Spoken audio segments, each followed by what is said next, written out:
want you to look at something right now. Think of some major goal you want, or maybe it's one you're already working on and you have experienced a lot of setbacks, a lot of defeats. You've experienced a lot of disappointment. Maybe you've already given up. And maybe you just need a little fire, a little encouragement to get back in the game again. Here's what I want you to look at. There are winners, there are losers, and there are people who have not discovered how to win. And all they need is some coaching.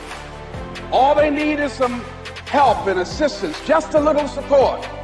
All they need is some insight or different strategy or plan of action to make some adjustments that will open up the key to a whole new future for them, that will give them access to the unlimited power that they have within themselves. That's all that they need.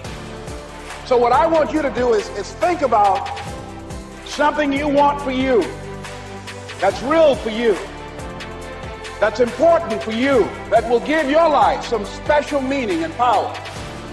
And I don't even want you to say, I can do that. I don't want you to assume that. See, 5 years ago, when I started out in this area, I would not have been able to make the mental leap that I would be up to where I am right now. I don't want you to begin to just psych yourself out. No. I want you to be able to say something to yourself that will enable you to maintain a level of integrity with yourself. That when you say this, even when you face tremendous setbacks, it will be a benchmark to keep you in the game, to keep you moving forward and experimenting and readjusting your strategy and your plan of action, continuously looking for ways to win. So what is that something?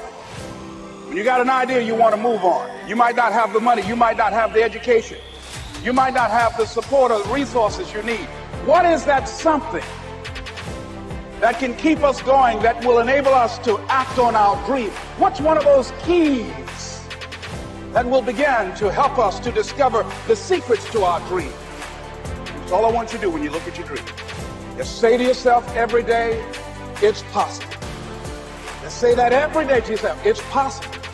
Because what does that do? See, it begins to change your belief system. See, the way in which we operate, ladies and gentlemen, it's a manifestation of what we believe, what's possible for us. Whatever you've done up to this point, all that it really is a duplication, it's a reproduction of what you believe subconsciously that you deserve and what's possible for your life. Most people operate out of their personal history, out of their memory, things they've done, things they've experienced, things they've seen, things that they have observed. What I'm suggesting that you operate out of a larger vision of yourself. I want you to see yourself doing what you want to do, experiencing what you want to experience, having what you want to have, doing what it is that gives your life some meaning and value. Operate out of your imagination, not your memory. Because whatever you look at where you want to go, I'm wanting to warn you, you will have some conversation back here after you go through the data that you've experienced in life saying you can't do it. And so what you want to begin to do is ignore that inner conversation. Well, most people, ladies and gentlemen, when something happens to them, what they do is they begin to believe that that's the way it is. That's the way it's always been. And they can't see the possibility of it being any different.